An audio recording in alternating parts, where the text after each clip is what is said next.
All right, all right. So you board the ship along with all sorts of goods from elsewhere.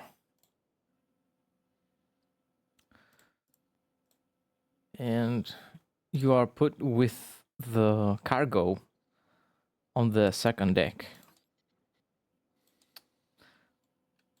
with a bunch of other Khajiit, other passengers. There are some people watching you.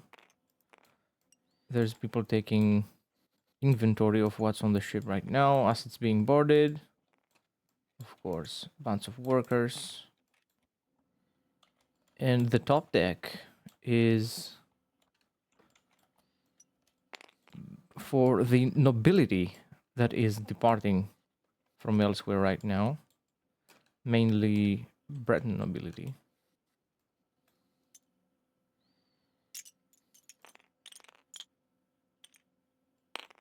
Hmm.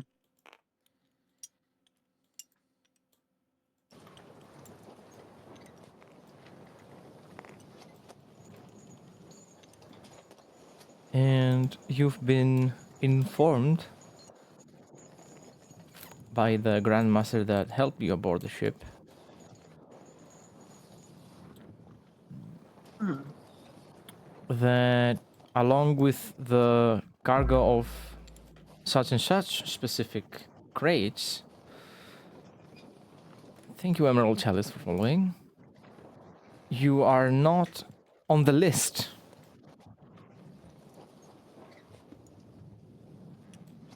So you should probably keep a low profile. Yeah.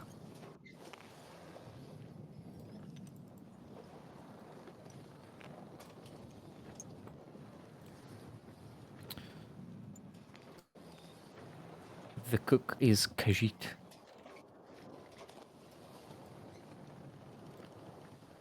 Hmm.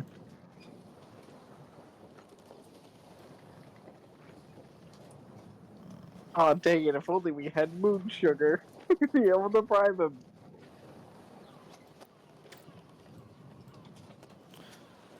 Along with you on the second deck are all kinds of raggedy seamen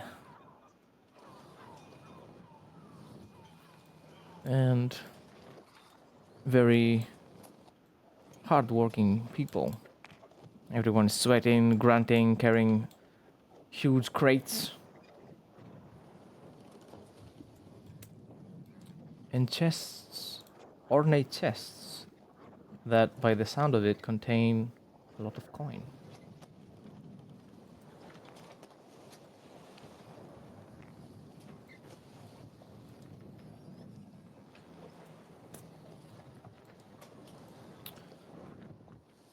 Of course, the people working at this moment don't really care for you. They just pass by, continue on. Few of the guards, though, are Terminal is just still looking at observing. you. They've been looking at you for quite some time.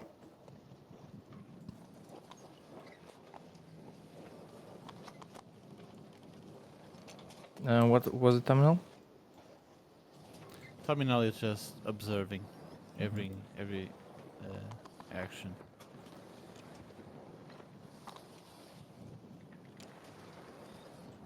Aurelius is trying to see if they, like, if they're gonna try to kick us off, so she's just gonna watch them, you know. Mm-hmm. We got a lot of fish.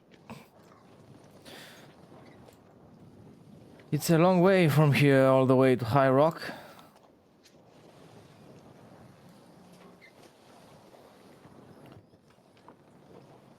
Gonna need some food with us, won't we? And of course, the weakness of every High Rock lord: good wine. Good wine. And there is a lot of it.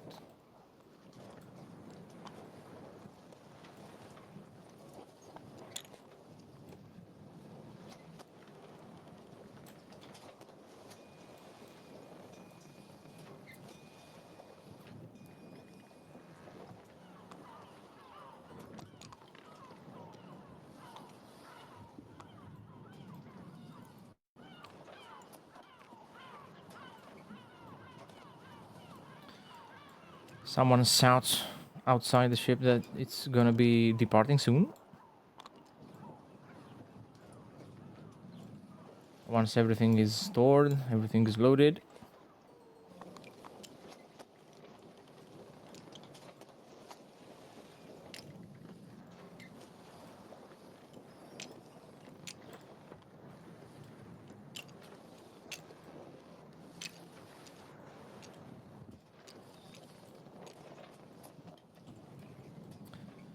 And your friendly neighborhood Khajiit from the monasteries tells you that these crates contain, you know, the thing.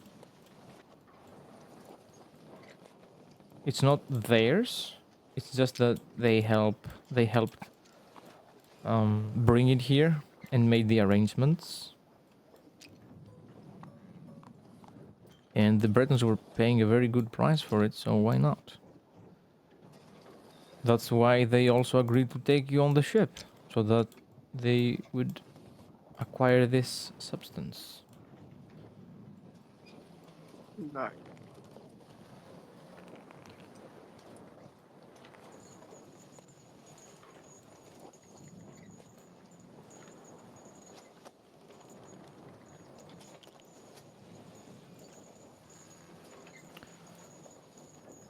Well, once the cargo is loaded, most of the workers from the dock leave, and it is suddenly a lot quieter on the second deck. Even the guard lets down his weapons and starts taking a nap, leaning against the post.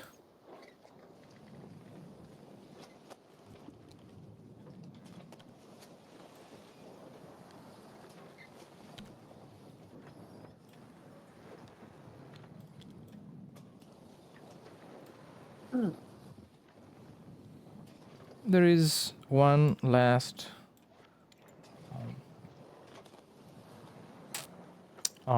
red guard guy who is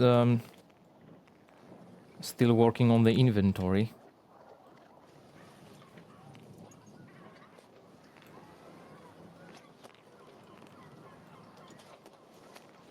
You know, opening up some crates, cataloging things.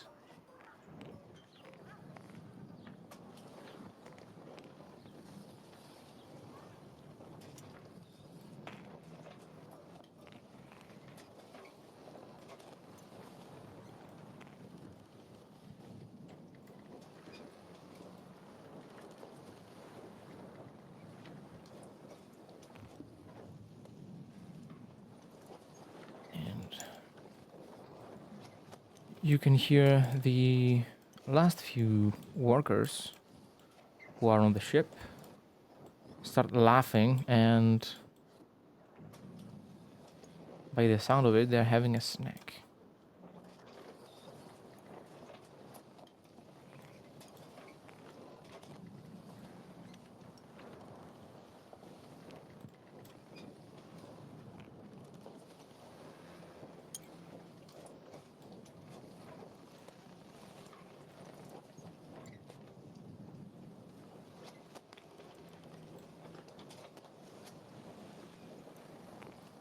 So there you are,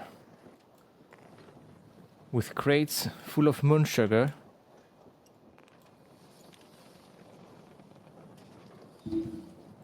inside a Breton ship. Mate.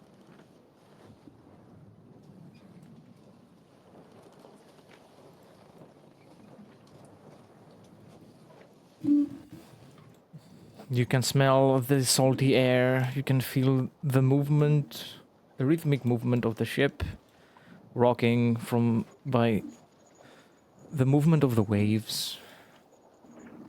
And there is a mix of laughter and a muffled sound of music playing from the top deck, and the laughs and the shouting from the workers.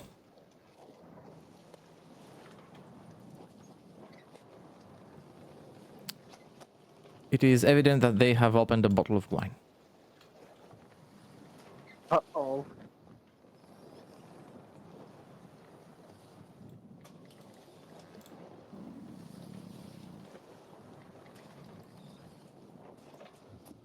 Let's hope none of the nobility find out.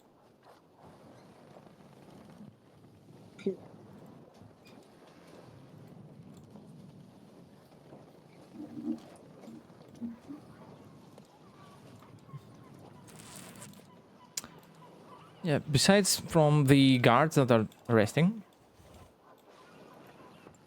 both of them, there isn't anyone else down here. Hmm.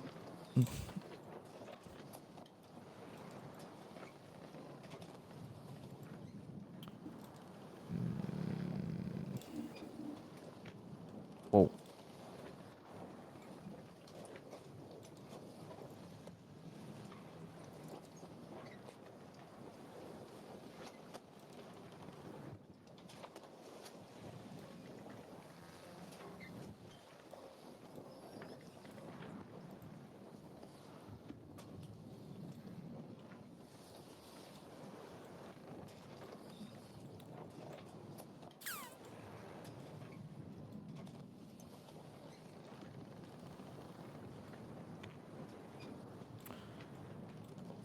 The captain of the ship is Breton.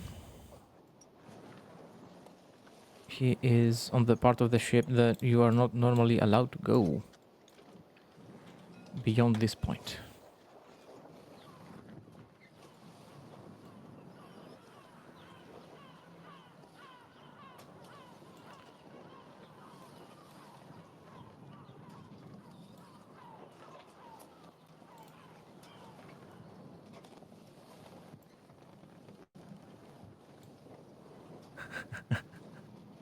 Hey guys, what's going on?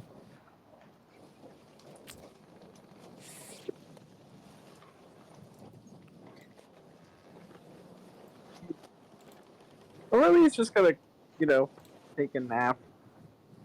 We got a long way to go. Mhm.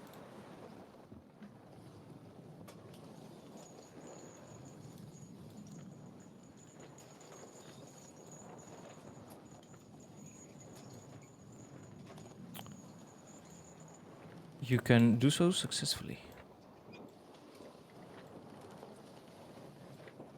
Chicken, yeah.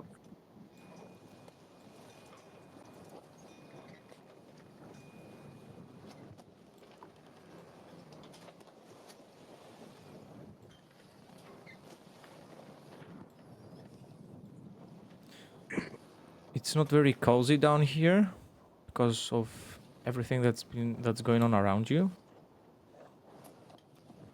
But still.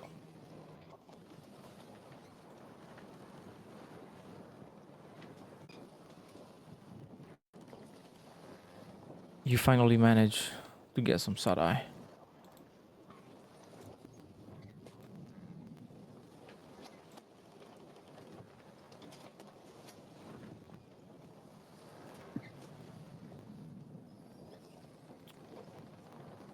About terminal.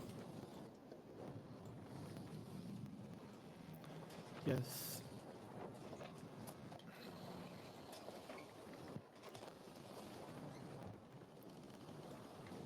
You are aboard a ship that takes you away from elsewhere. No more sand, no more scorching desert. The scorching desert heat.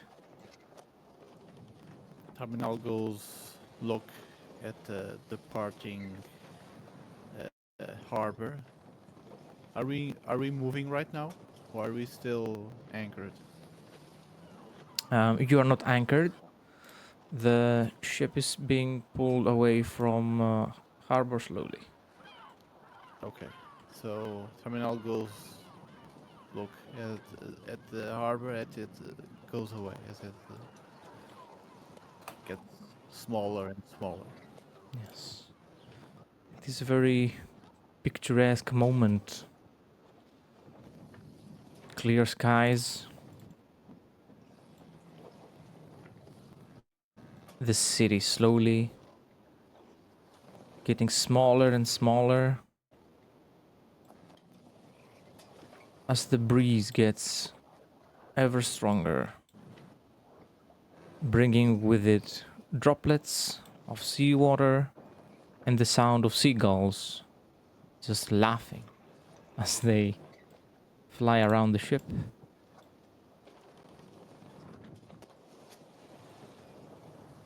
All this tranquility being randomly broken by one of the workers bursting out laughing by something he must have heard.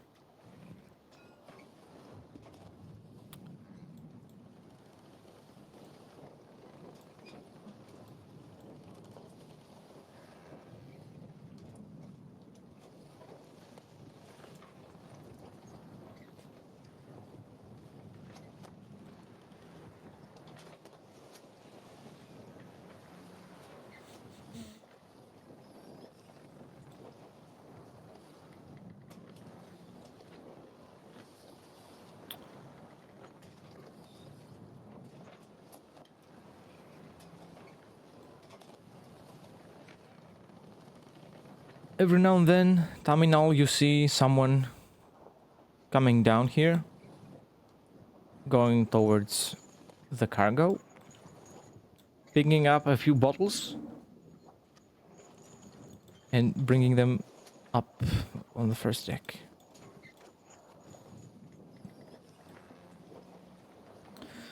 Then another one shows up, gets something from the other side, goes back up again.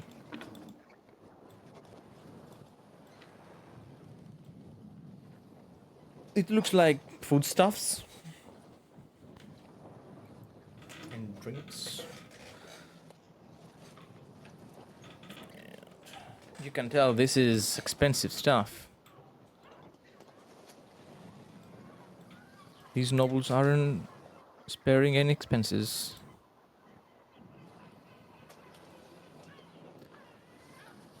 Terminal goes to Aurelia and says, "Hey, what if you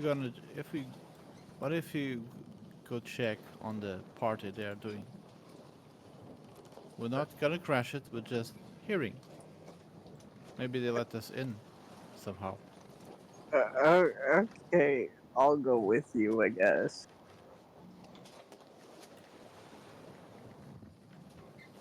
She was taking a nap, dude. You just woke her up from her nap.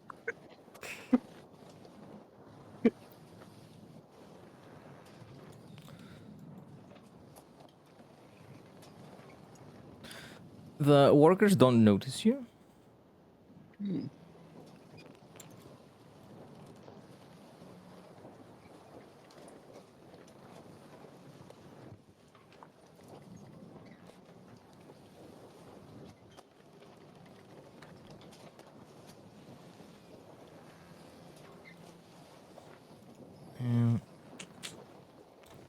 You manage to get out, climbing down or climbing up the narrow stairs leading down to the brig.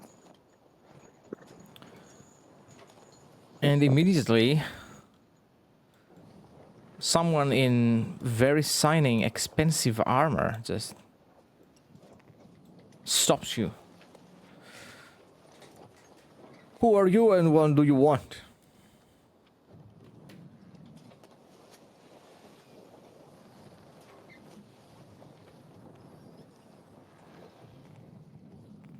Really is half tired. Come again? Really is just kind of like half tiredly following Tom and all. She doesn't know what's going on. I was like, I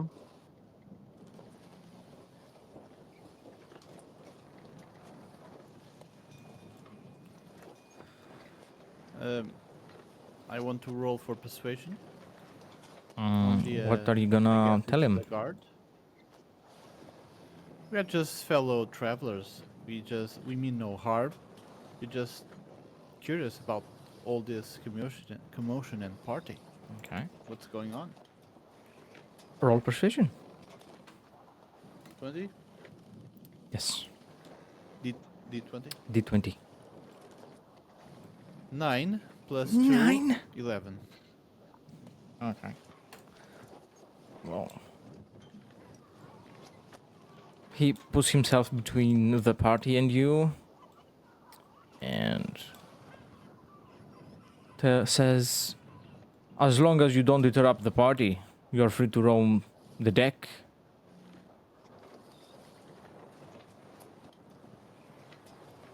Just don't go around causing any ruckus." Terminal nods in agreement. And he thanks for letting us join.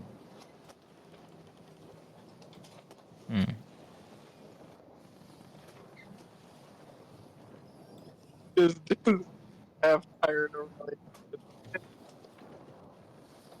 You're cutting up, man. Sorry. He's like half tired. He's kind of falls behind, going, "Thank you."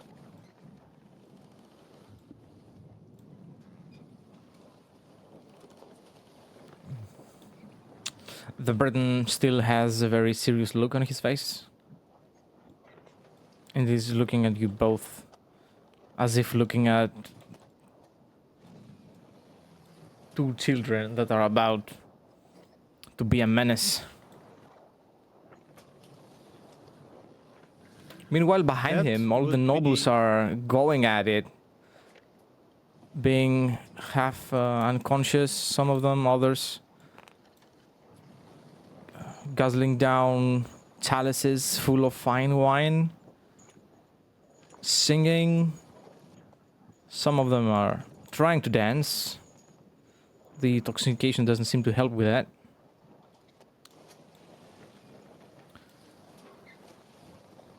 And the musicians are just setting up a very good mood for everyone. When they are not tweaking like that.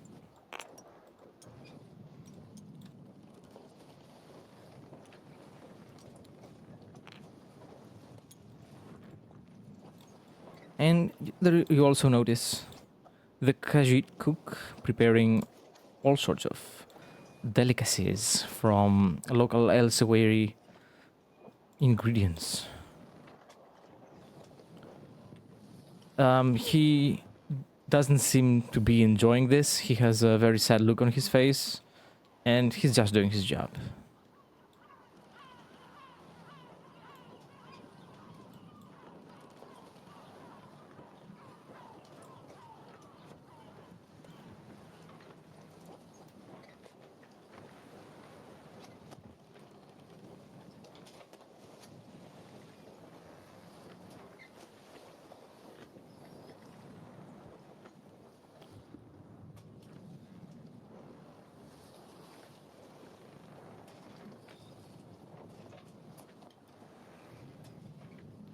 Is the Khajiit cook in the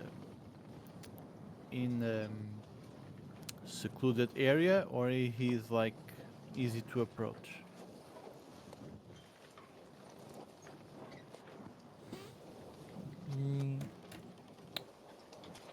You could go around without having to go through the party, but the Okay. Breton warrior told you not to interrupt. And also you can see there is something that looks like a dumbwaiter. There is access to a different room right next to him, which is where he's getting ingredients from without having to go through the whole thing every time. Terminal recognizes that the Khajiit is like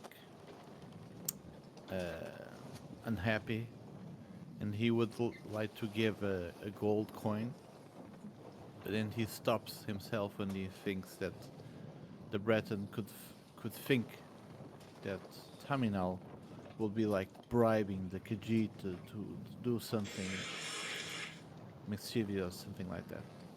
So he does nothing.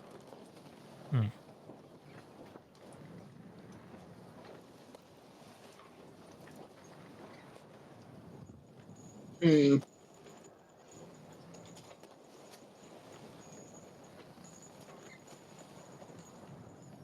Is, is there coffee?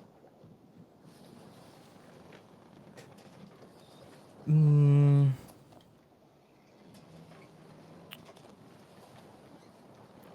Coffee, or as I have, or as I have read somewhere, sleep replacement. actually, yes, there would be, and it would be one of the products that are on the ship as cargo right now. Hmm.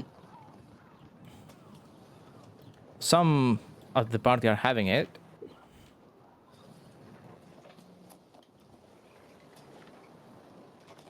Hmm. I don't think there's an easy way for us to get coffee. We're gonna have to wake up the old-fashioned way.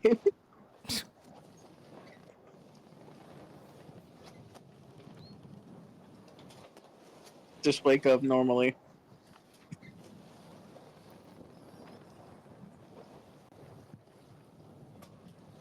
Hmm. So, what's the idea? What are we gonna do?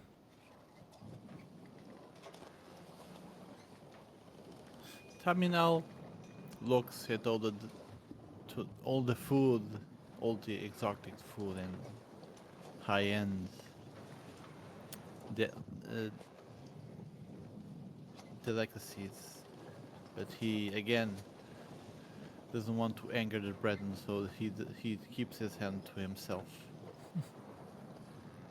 Hmm. But really, like, do they have entertainment at this party? They have music. They have. Hmm.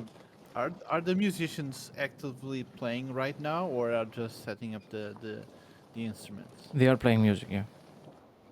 Okay. I was just thinking that maybe, he would join in and like play a tune with them. Yep, I was thinking about that. Terminal walks to the musicians and like low key picks up his lute and kind of accompanies them without like being the main player or something like that. Do I have to roll for performance or something like that? Yes, performance. What? I'm gonna help with guidance. Okay. You are guided. It's D20. Natural 20. Oh. Natural 20. I don't think you needed that. So, what exactly is Terminal doing?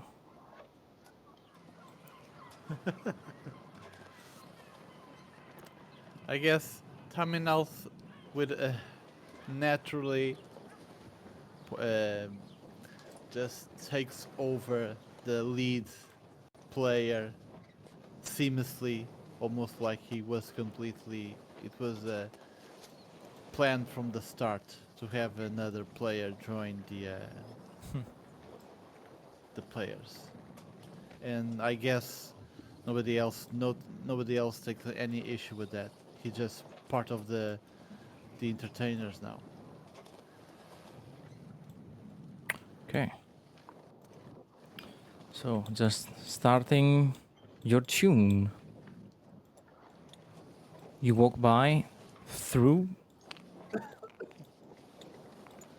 no one notices, and even the musicians are going off their routine and they are joining in the tune you are Crispy playing. bird.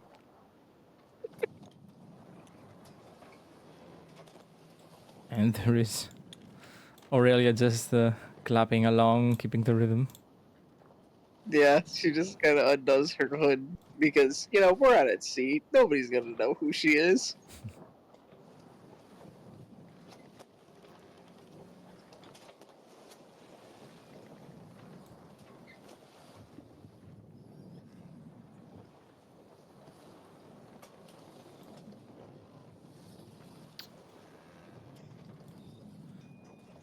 And the noblemen, the nobles, they all suddenly stop and they are enamored, they are captivated by the performance. They seem to know the tune you're playing and they join in singing, enjoying the moment even more than before.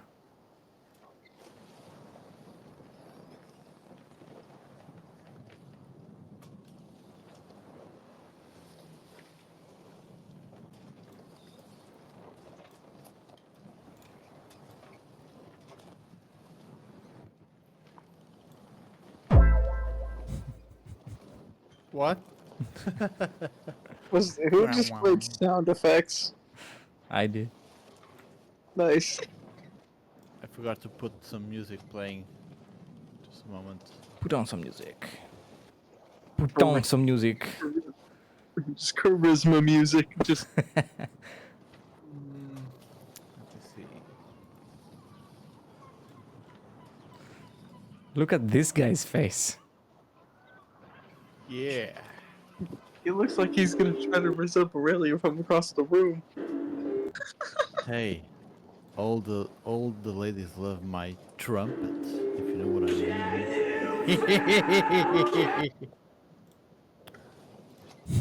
Oh no.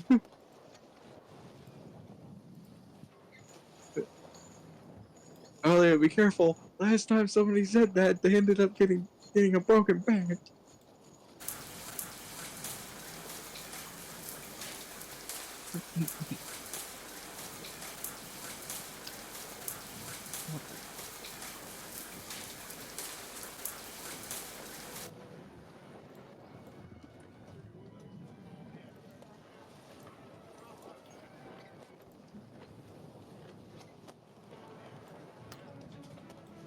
So, Hamil, you have the whole upper deck captivated by your music.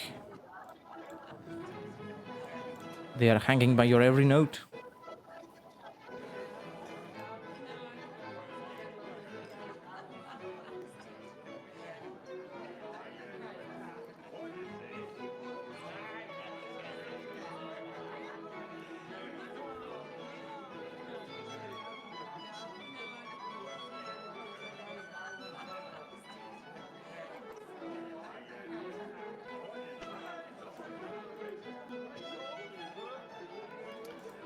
And how is the Breton that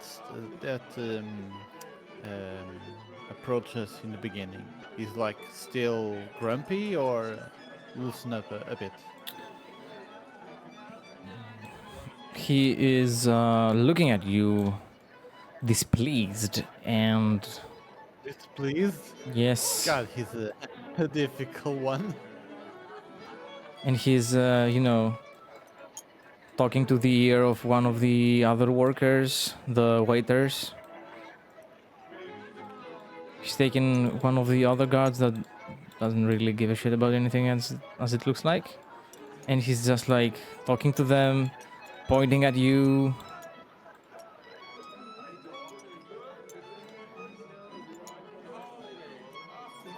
And they're just nodding along, yeah, listening to what he's saying.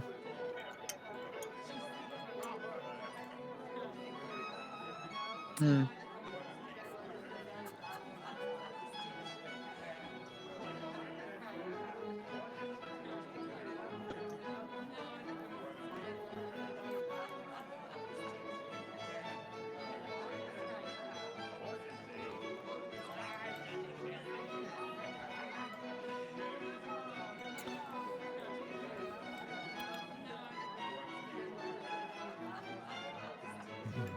Aurelia, no one notices you.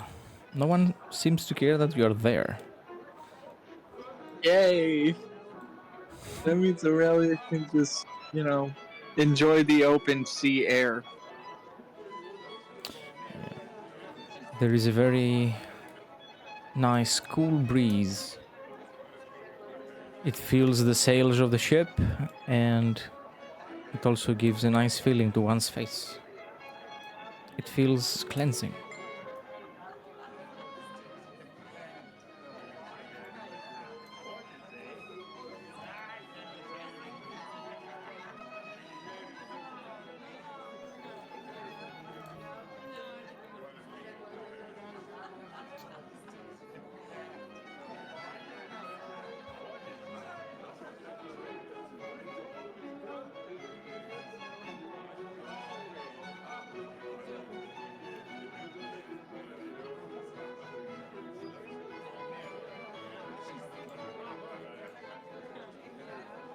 Hmm. Yeah, I'm just gonna. I. Hmm. I think Aurelia is just going to enjoy herself. Relax a little bit. She's safe for now. Mhm.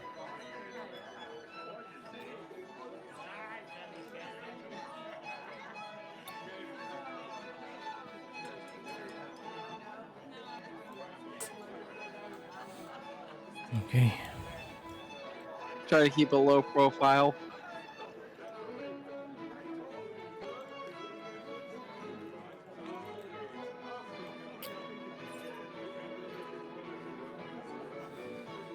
You take some safe. You go to a safe distance, just relaxing, enjoying the atmosphere. Just looking at all this that's going on.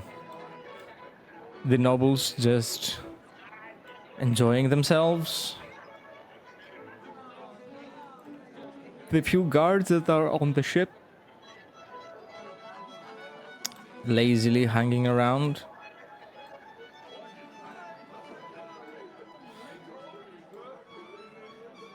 And Taminal giving one of his best performances. Taminal recalls his moment in the Khajiit city where he tried to play the lute and he fell down from the one of the stalls and he smiles inside.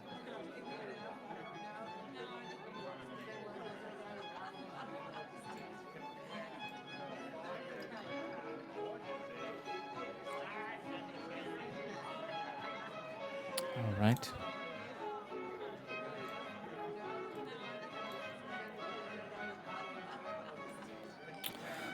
Once the performance finishes,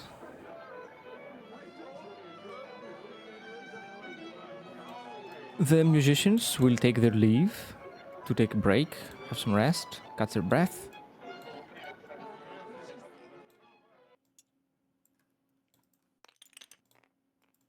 And one of them kind of takes Taminal to the side. And he wants to congratulate and thank you.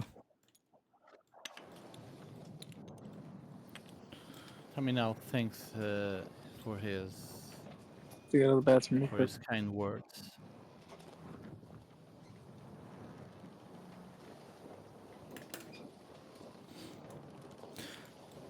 We really want to thank you. We had been playing for quite some time and it was really boring.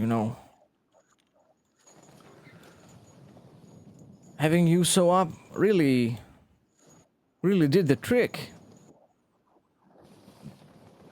These nobles enjoyed their lives. Taminal asks the players, to whom are you who hired you? The captain or one of these nobles? It's the nobles. It was Wendell Angelman. Gonna type it to the hints.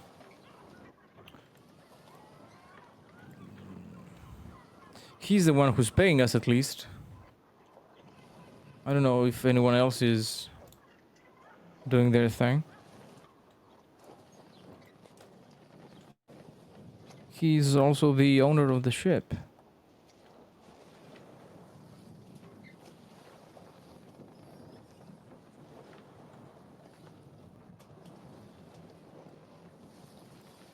He's the lord. He's a lord in High Rock.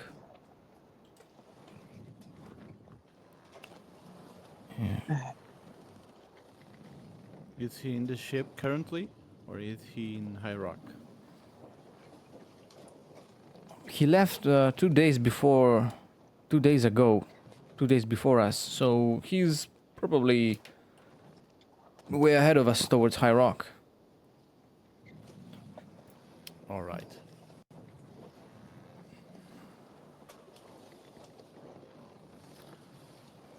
What is his name? Wendell Engelman. Wendell Engelman.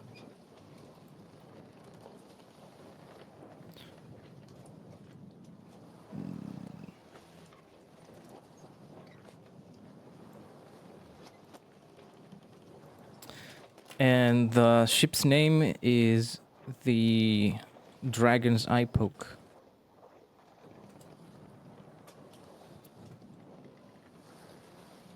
Nice. Very nice. That's nice. And indeed, there is a dragon's head with a stake down its eye.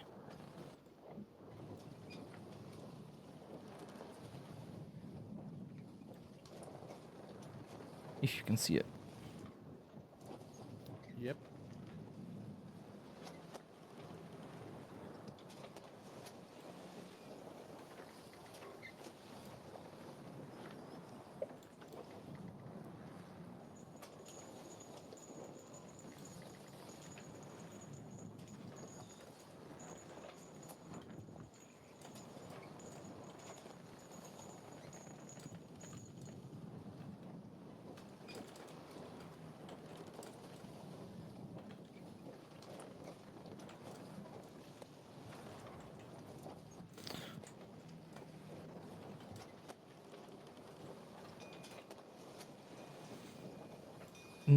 Terminal, you feel someone tapping on your shoulder.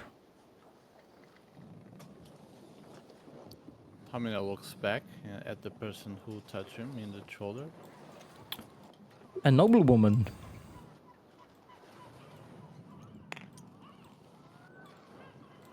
She is very clearly drunk. And she wants to know your identity. And how much would it cost for you to play for her personally?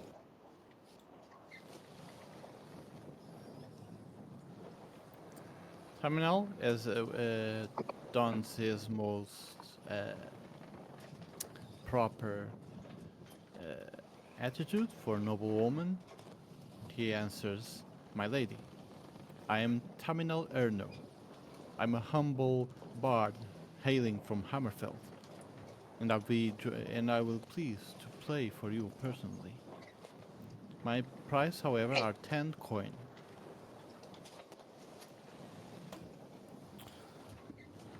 She scoffs at that. Oh, it's nothing.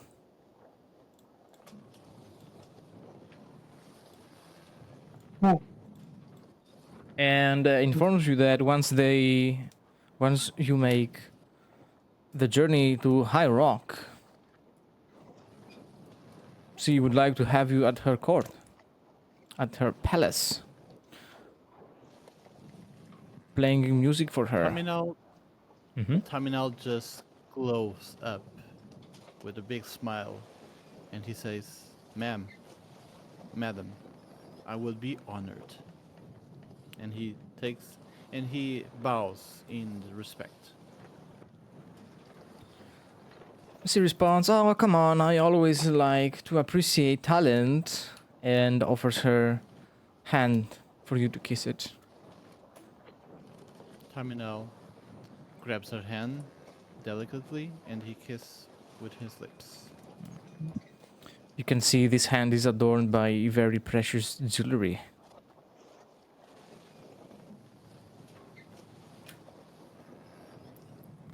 Terminal looks for a split second at the jewelry in her hand. He understands that this woman is indeed really, really rich.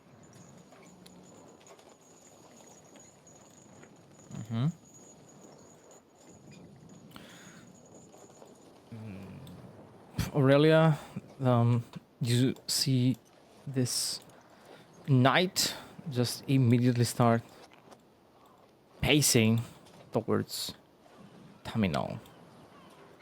And one of the other guards lazily following behind him.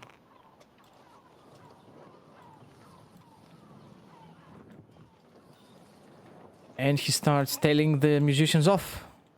Terminal, you hear him. Well, now that your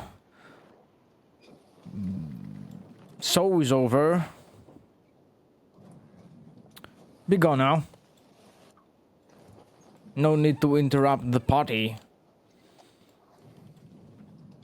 And he's very clearly looking at you. Terminal answers back to the Breton, "Good sir, this lady has asked me to join her to play for her privately."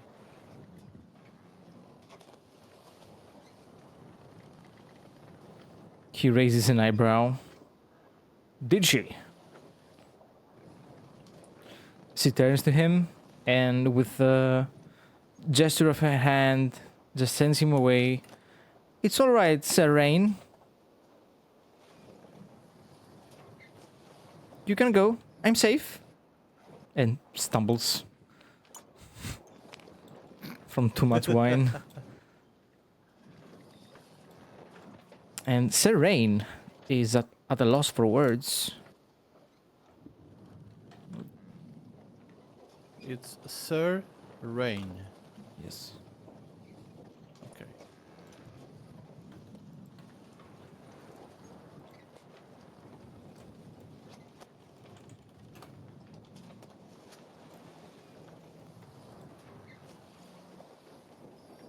And he insists, even coming closer and trying to guide her towards the rest of the nobles and away from the musicians and the stage.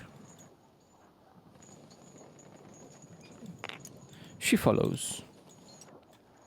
And he very rudely turns his back on you, almost pushing you away.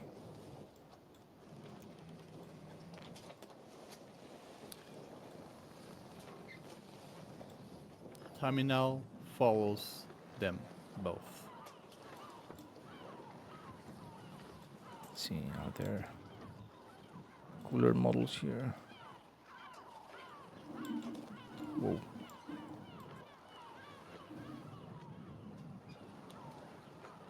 Someone without a helmet?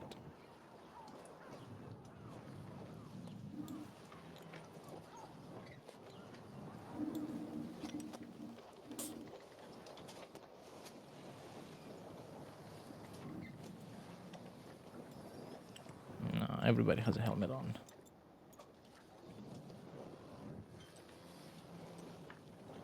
Anyway.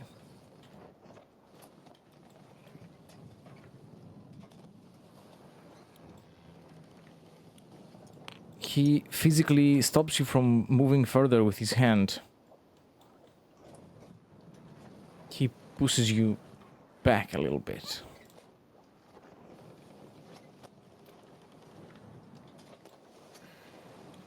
I told you, you are no longer required to be here. You can go. Terminal then stops. He then says to Sir Rain, "Then tell lady," and he says in a way that Sir Rain would say her name, because Terminal doesn't know the lady's name. Tell lady. Her name Expecting Sir Rain to.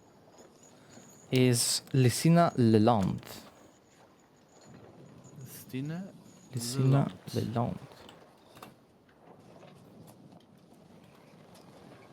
Yes, Lady Leland.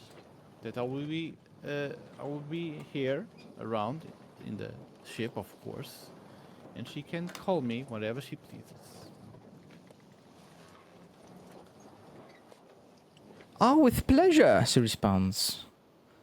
I'll make sure to send Serene to fetch you when I need a happy tune. The moment he says this, you can see him going, not believing his ears. His eyes wide open and just, you can feel the hate emanating from this person. Terminal cannot stop from giving a glimpse of a shit-eating grin on his face.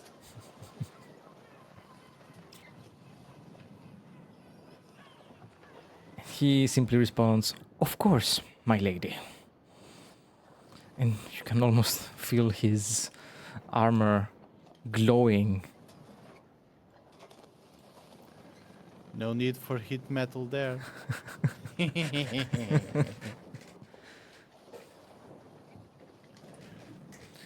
And he keeps his very angry look at you, expecting you to leave. Terminal bows to Sir Rain, and he says with clear sarcasm, "I'm glad for your service, my lord." And he bows and he goes away and goes find Valeria. The Breton knight does not respond. The rest of the guards just look at you walk by. They don't say anything. They don't seem to realize what's has happened, what's going on. You can find Aurelia just chilling by the mast. Yep. She's just she's just relaxing, trying to just enjoy the fact that no one's trying to kill her right now.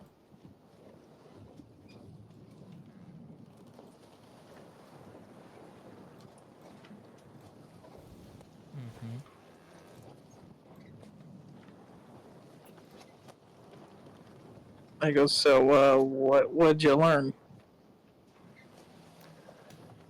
Terminal answers, "I'm not really sure, but once we arrive at High Rock, I probably will have a new job, Hmm. playing for a lady, for one of these ladies' court."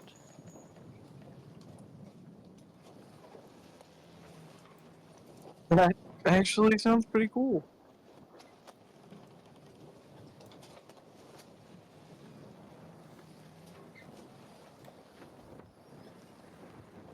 Be wary of Sir Rain, though. He's probably not in a good mood. Not now and not ever.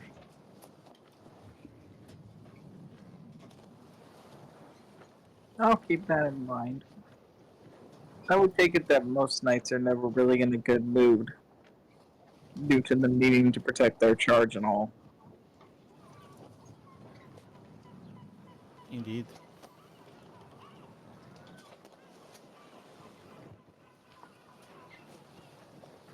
Is like the party like ending? Everybody goes to their quarters, or is still continuing? Well, it's slowly dying down. There is a couple of nobles that have gone to their quarters. There is one of them messing with the loot. Some others are standing by, either too intoxicated to get up and leave or simply enjoying the moment. It is a very beautiful evening.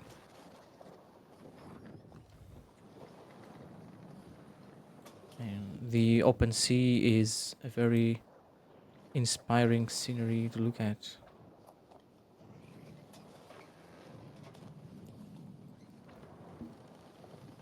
Terminal goes outside, and he goes to the how do you call the edge of the ship?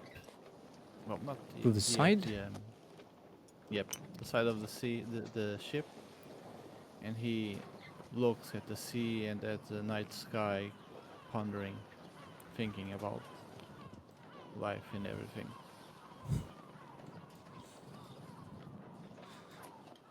I'm all gonna get perspective. Make a pondering check. He is pondering his orb, Yeah. and suddenly we see Tominol pondering the orb. Pondering the Uh, yeah. Is it really wrong to seduce a girl in the dungeon? I mean, it depends on the circumstances, surely. But is it really wrong to hit on a woman in the dungeon? Not really. Like that's just Depend- Conrell's thoughts.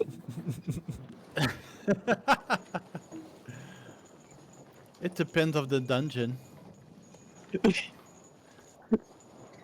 Does does that involve like letter straps? Sure. Does it involve monsters? Maybe. Maybe. Does that involve masked fiends retching in the ground? Oh, definitely. Okay, settle down. Let's settle down. Yeah.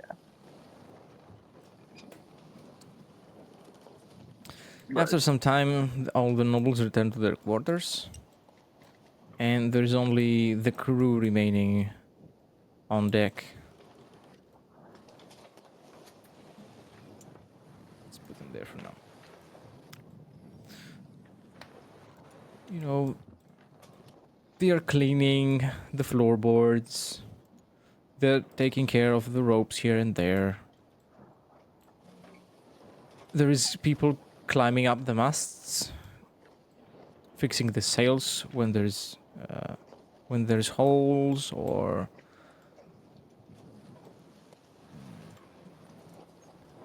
setting them in the right direction to have the smoothest and fastest travel possible.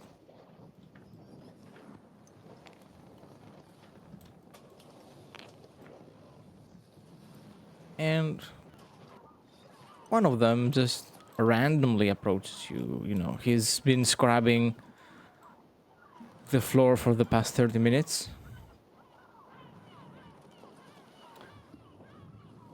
So, I don't remember you on the enlistment desk. Did you get hired before we left? Because, as far as I know, you weren't on the ship before I was.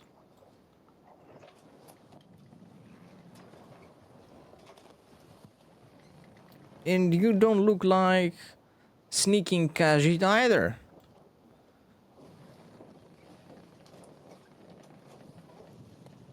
We had one or two of them looking for some quick coin down under the deck.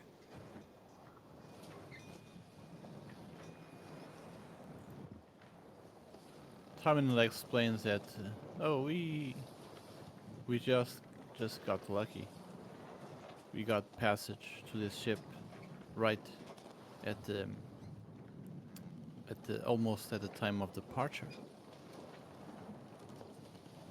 Ooh. So it's luck that's brought you here. Isn't luck that brought all us here? Takes a look around, looks at himself, ragged clothes, breaking his back, cleaning the deck. Or lack thereof, I'd say. Still counts. But I see your point.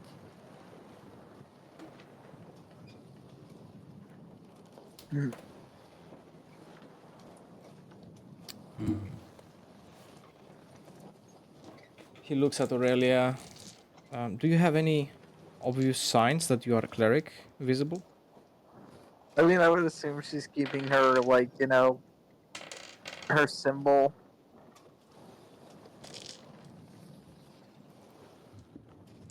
Out.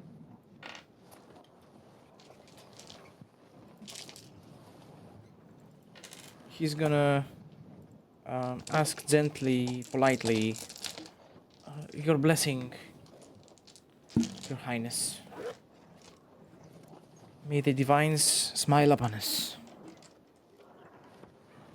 And on this deck. And he continues scrubbing. Was fortunate.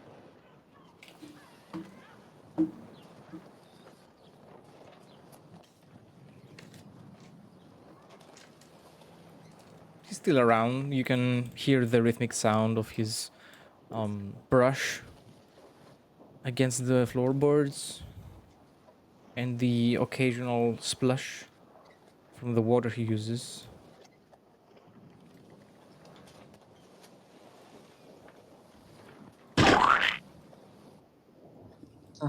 Whoa, okay.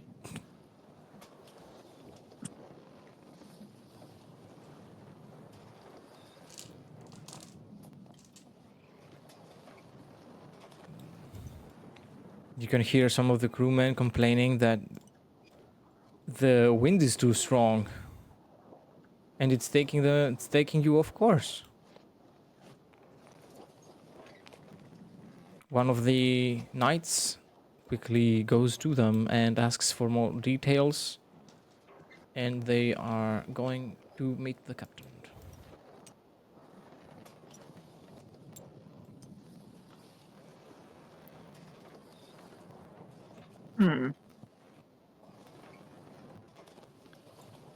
Tommy now looks at the knight and he says to Aurelia, "You know, to be an armored knight in the ship is really dangerous.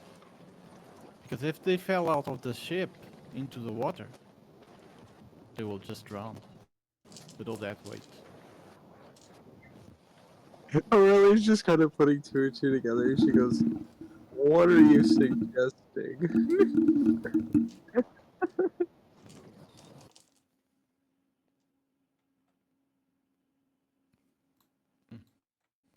Like she's looking at Tom and all very furiously, like, "What are you suggesting?" I'm not suggesting anything. I'm just saying that it is dangerous. In a way, it's almost it's courageous. Well, I'm not suggesting. Tommy now looks at Aurelia kinda, um, not, not really surprised. More like, okay, surprise. What did you thought I was saying? I don't know. I just had a That was feeling. just throw a knight out the ship for what? For giggles?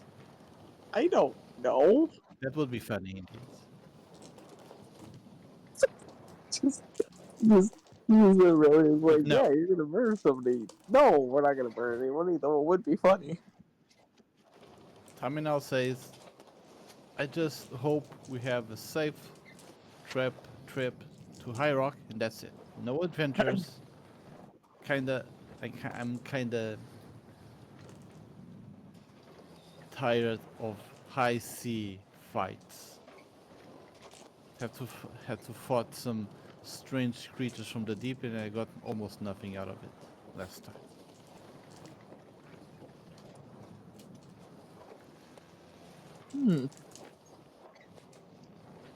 It's on YouTube. You can watch that. Yep. True.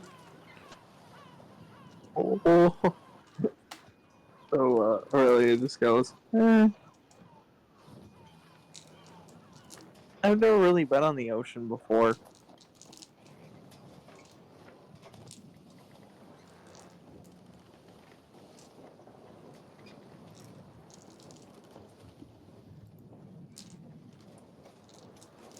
Like growing up in Windhelm, my father said, or no, yeah, no, I don't remember.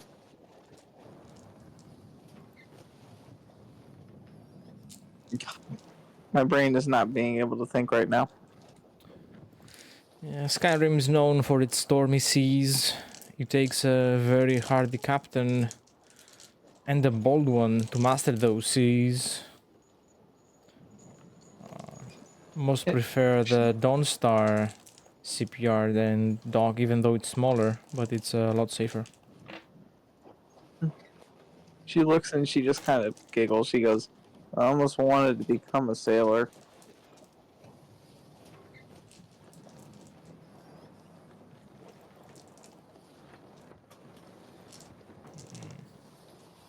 Until I was picked up. Until I was thrown into a convent. Or an orphanage in this case.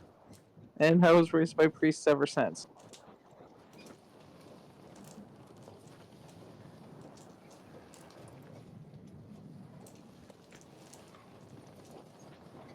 I mean, shoot I'll arrows. ask Aurelia. Have you ever considered probably a more safer life? Settle down at a monastery, maybe a teaching position.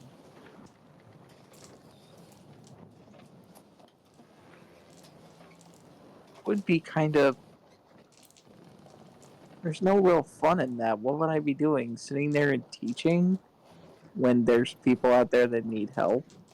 Yeah, I'm going to teach while everyone else just kind of is dying around me. That doesn't suit me very well.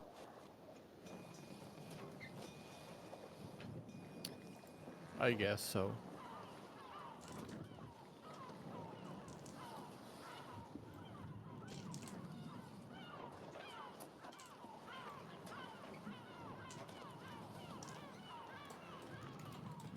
Ew. I don't think here. Have you encountered pirates on the seas before? Roll a history check What, phenomenal?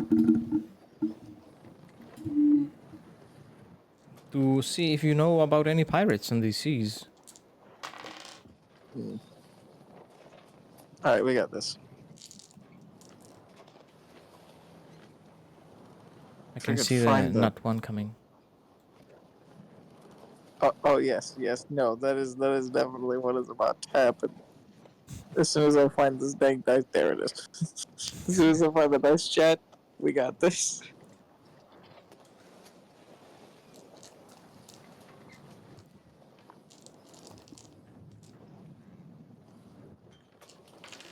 A plus, I believe that is just a straight up 1. 15. All right. I have big brain. You know for a fact that there have been pirates tormenting High Rock in general. Even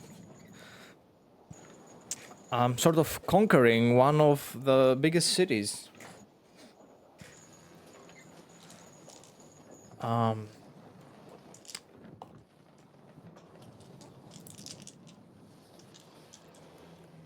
However, pirates tend to avoid the route you're taking because it is considered dangerous. So you Dangerous for should them be or just safe from dangerous pirates Dangerous for them or dangerous for everybody? for everybody. Oh shit. Oh no. It is the fastest one though, has the strongest winds and currents. It is preferable. The risk is said to be preferable to the alternative because with a experienced captain and a good enough crew, you can manage the seas, but to deal with pirates, there's a lot more that need to be done.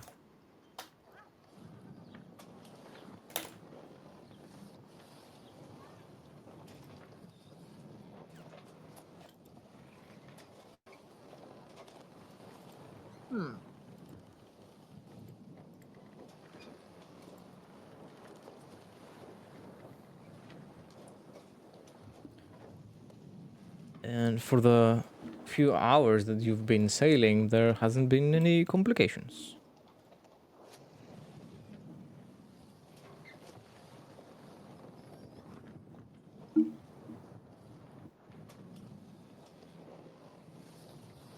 Terminal comments with Valeria.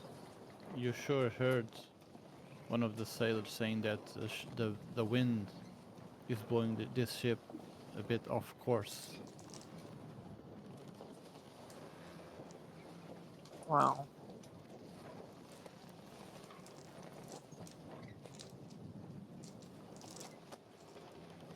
It's going to be a little complicated. I would assume that happens very often along this route.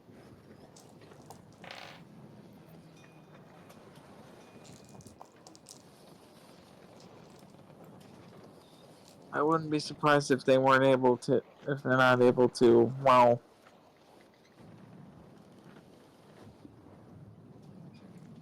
correct it pretty quickly.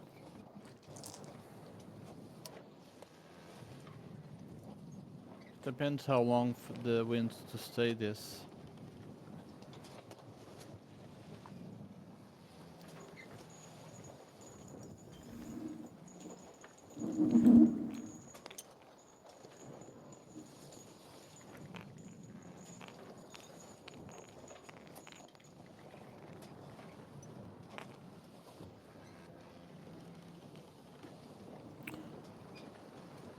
You notice the cook being off duty, taking a break in here.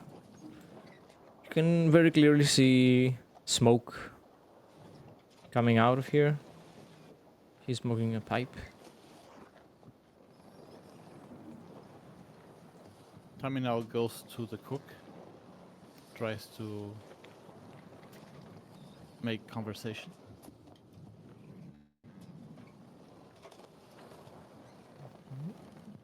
He says, "Hello there."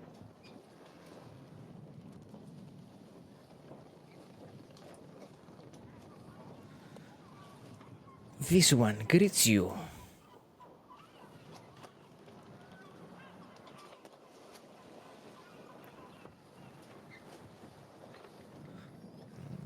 He welcomes the conversation.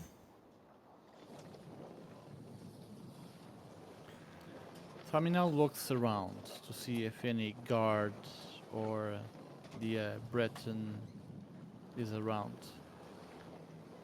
to see them both talking.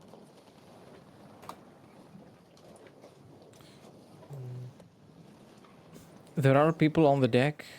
They don't seem to be paying specific attention to you. Tommy now says to the Khajiit cook, I noticed in the party earlier.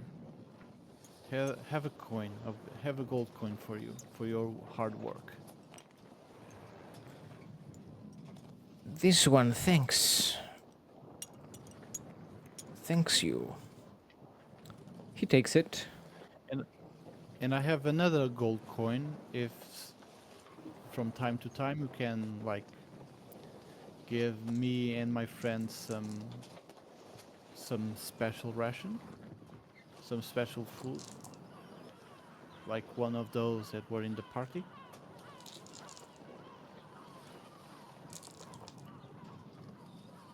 Of course, there is a lot of very good food that goes to waste. The high-born, fearless ones do not seem to know when to stop ordering food. They cannot eat.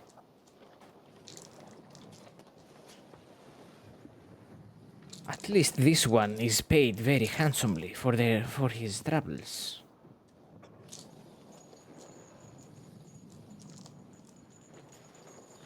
Judging by your brilliant performance, this one believes you were paid handsomely as well.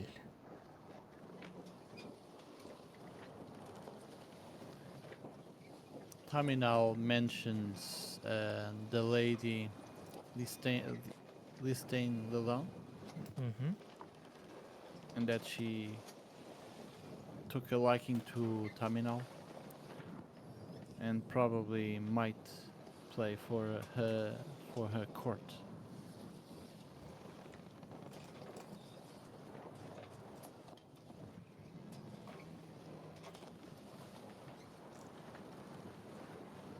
Oh, this one is very lucky. Tamino Yes, go ahead. Tamino then asks the Khajiit cook what is his name and what does he know about Lady Lula. This one is Aktabe. Your lady is a very rich one.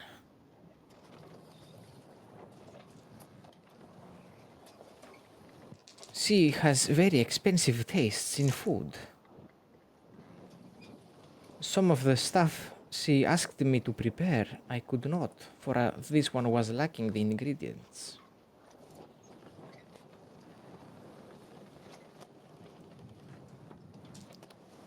I mean, I'll You ask. are either very lucky or very unlucky, because with great wealth come many implications. Throat slitting and backstabbing in Breton courts is more than is many times the order of the day.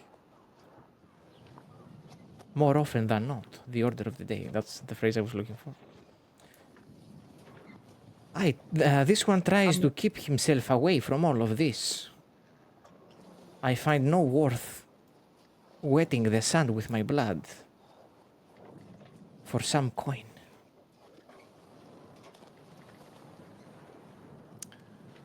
Terminal comments.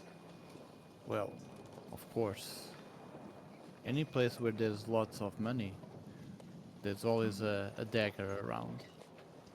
And I myself am very pleased to play at the sound of daggers, as long as I am not in their way.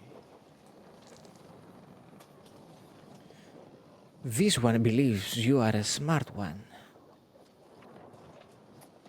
Furless one.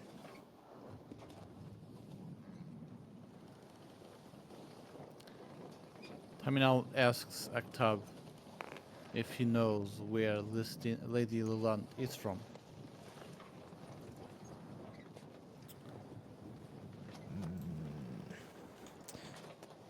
She is from Calmlorn, a big city in High Rock.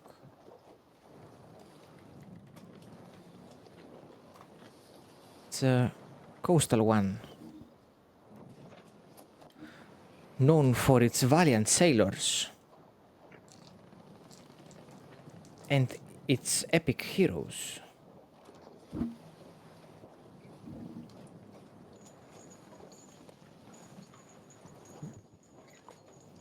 They say that it is better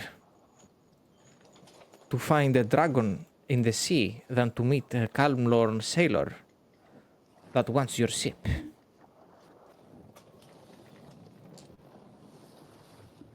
This one believes none of this. Dragons? Come on.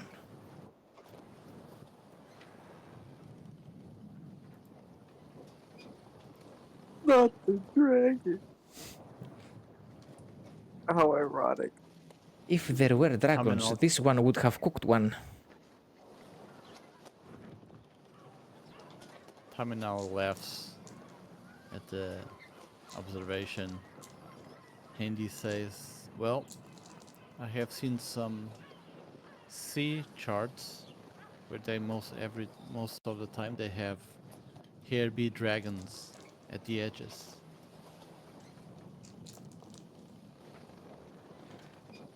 Maybe we found one. He says it as a joke, not, of course, really seriously. Then this one will be cooking dragon for everyone on board. It's the first time you see him smiling. Terminal laughs.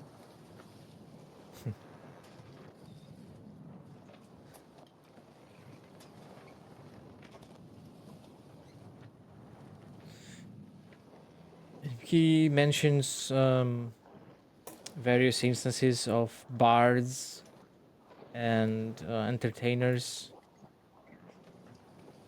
doing stupid shit while he was cooking and ruining everybody's day in various taverns, restaurants, and even royal courts. This Khajiit is very well traveled. He's been all around. He's even been in Skyrim. Terminal asks, Skyrim? Didn't you freeze there? This one is very thankful for having fur. However, this one required additional clothing, sure. The sands are very cold there. At least their drinks are strong. They could improve the taste, however.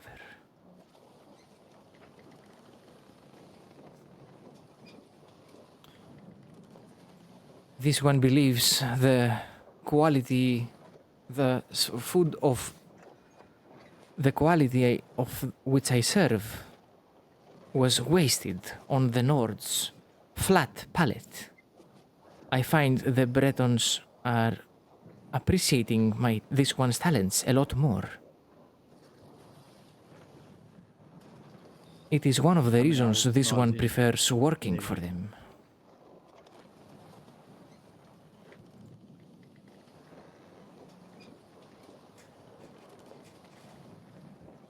Terminal nods in agreement.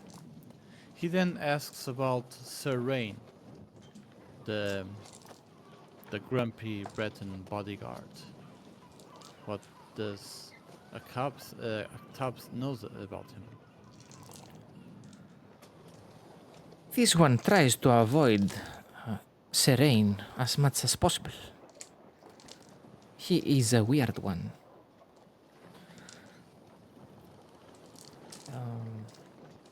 Serene appears to be very paranoid, being overprotective of his noble marks, the people he is appointed to protect. Whenever this one prepares a meal for them, he always wants to try. And it's been many times the case that with how much he tries from every dish, he ends up having eaten more than a cauldron. Terminal comments, paranoid or smart? This one guarantees the quality and safety of this one's meals. This one is almost offended.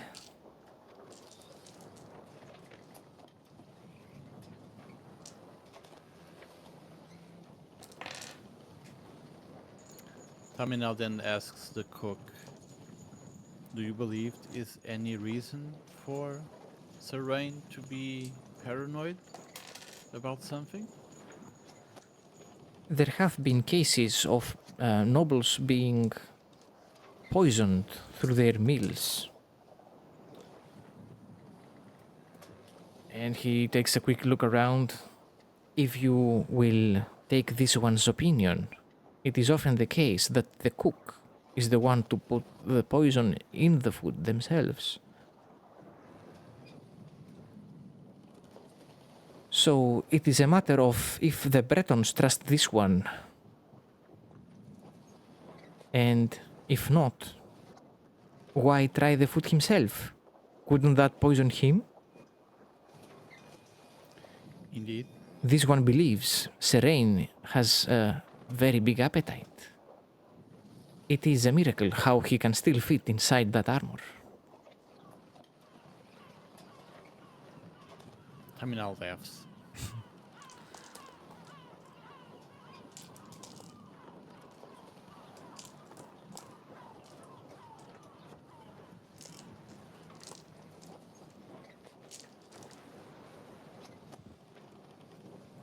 Terminal then says to the cook, well, Aktab, it was nice to meet you and speak to you.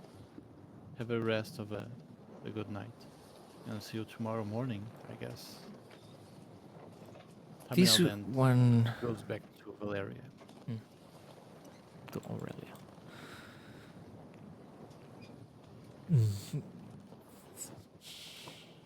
This one hopes you may walk on warm sands soon enough. And returns to smoking his pipe and pondering his orbs.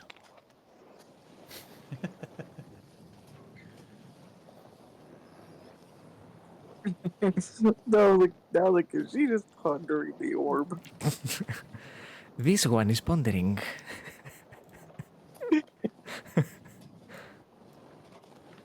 Is moon sugar really cocaine?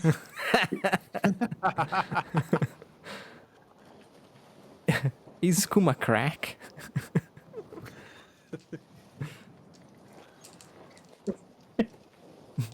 Well, technically no, because you drink it. Yeah. You don't drink crack. I mean, you can drink it. Unless Anyway. What is Aurelia pondering all this time? she's just looking out and wondering, she's just wondering when she'll be able to return maybe to her native Skyrim. She kind of misses it. Mm-hmm. She misses the cold, the cold, the snow, that weird, nice little hot spring in between Riften and Windhelm. Yeah. And she's still yet to climb to Hierofgar.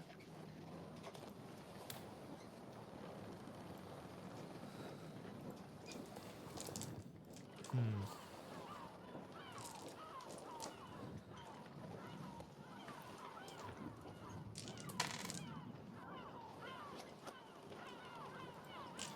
So she's just mainly thinking about life and what she's going to do when they get there and what might happen.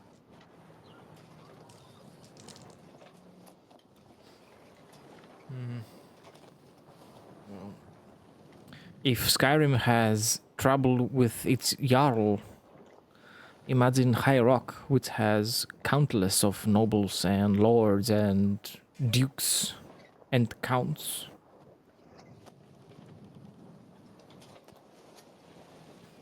She then thinks about I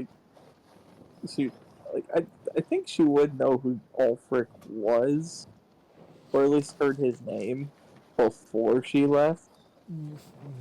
Yeah. You know Ulfric as a Nord warrior who is fighting to reclaim the Reach and the city of Markarth. She's just like wondering. I wonder, have they retaken the Reach yet?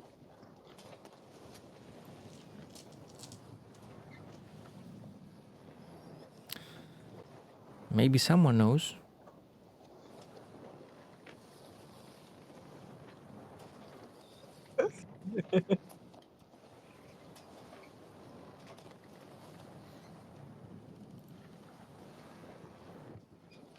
It is now nighttime. There is little noise apart from the waves crashing against the hull of the ship. And there is one or two lanterns lit so that it's easier to go around the ship knowing which part is the front one and which part is the rear one. Terminal goes to his cabin to have some sleep. Yep, that's what Aurelia does as well. She goes to her cabin to take a nice little nap. Mm-hmm. Your cabin is those baskets filled with wool from... What? Not even a hammock? No. The hammock is occupied by one of the sailors right now. Okay. He's the one who was laughing really loudly.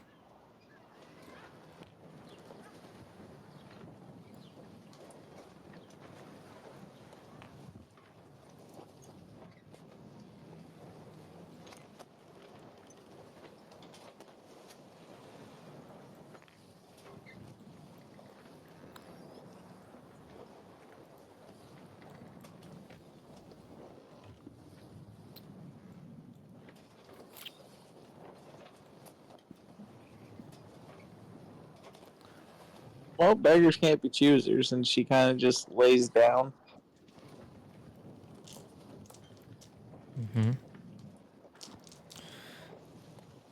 It And then is close your eyes and fall surprisingly asleep. very soft. You could probably take the wool out, spread it on the floor, and lay on it.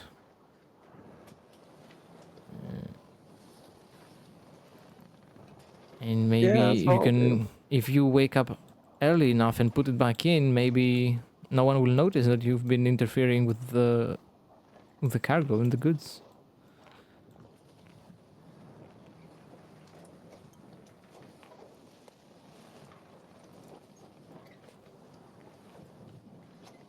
Hmm.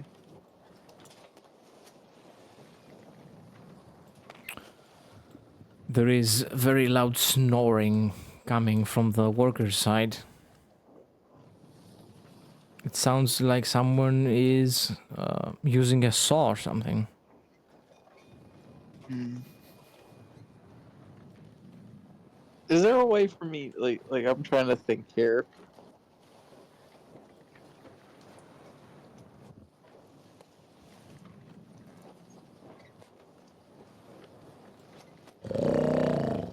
Actually, I'm gonna take her like cloak and then try to fashion just a small little pillow for her to like lay her head on, Mhm.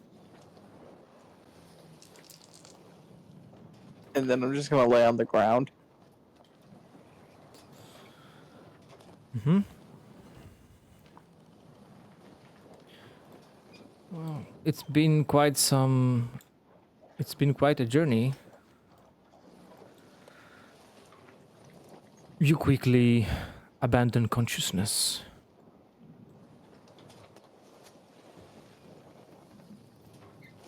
You probably dream of fish and other sea creatures inspired by the cargo.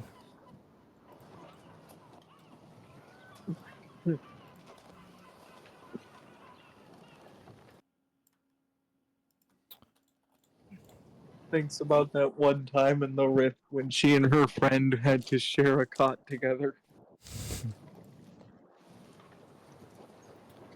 It was very cold. Unusually so for that part of the rift for some reason.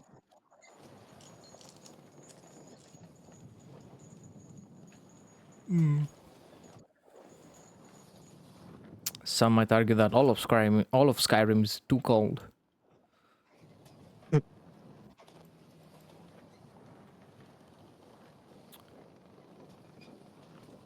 Tamino, rest with the you rest on the baskets full of wool as well. Yes.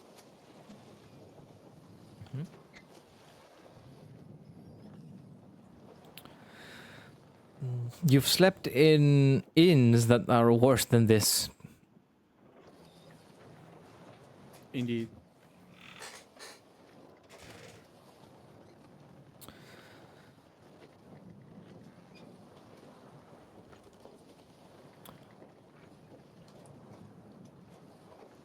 You awaken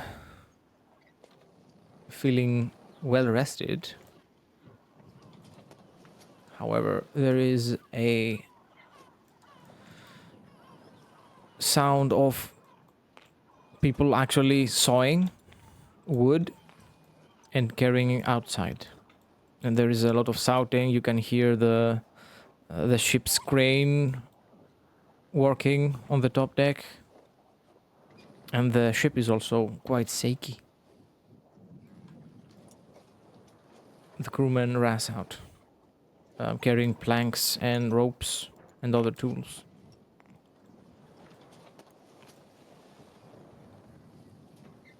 Terminal goes check for all those works happening. You climb up and you see that indeed part of the mast is broken.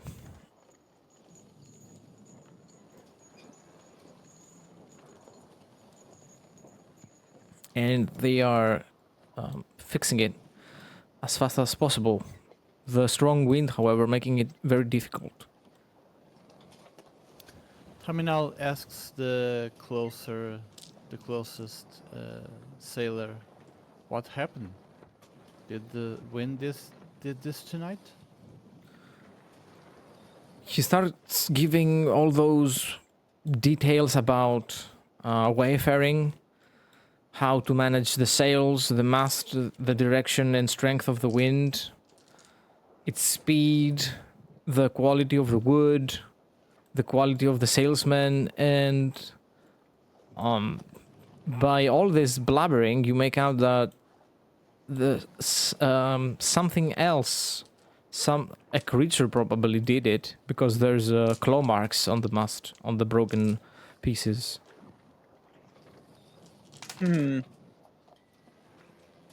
Uh, I would like to offer some help in the form of like casting mending upon the mast to try to fix it as fast as possible. Terminal goes to the ship's side to see if he can see anything outside. Probably like claw marks on the ship's broadside or something. Terminal roll perception or investigation.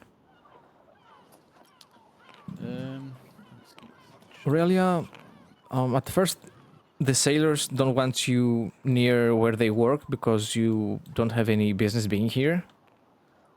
But after they see you mend two pieces of wood together, they and the bosun suddenly decide that you might be a welcome addition to their crew, for now at least. And suddenly you have a lot of lumber in front of you and a funny speaking Breton giving you directions on how to mend those. Make a survival or an intelligence check. Okay, the roll for investigation is a d20, right? Yes. 4 plus 4, 8.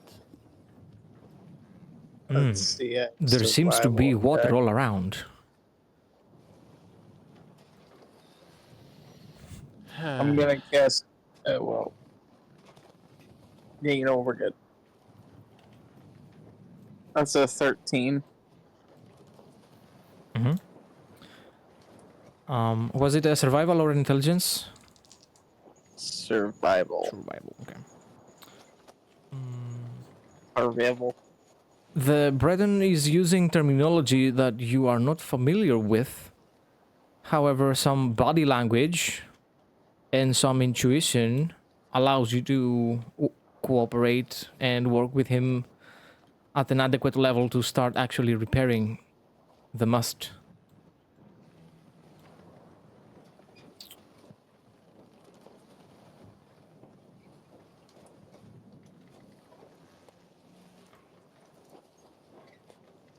And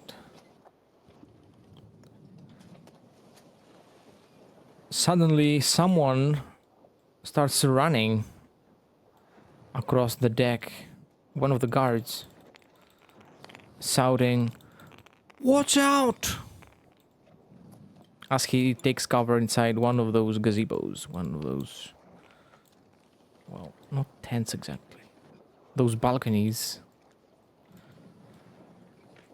And you just managed to see a pair of wings casting their shadows upon the deck before the second mast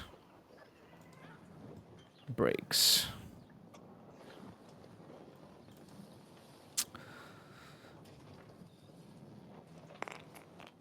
We will continue on the next session. Seriously? Yes. Okay, come on. Oh no! This was going so well. Yeah. Are we fighting what Party, food, playing. Nah, now we have like big wings and something that tears up wooden masts. Fine. Are we We'll see fighting what this we? for the next time. Are we fighting what I think we're gonna be fighting? I hope not. I don't know what to tell you.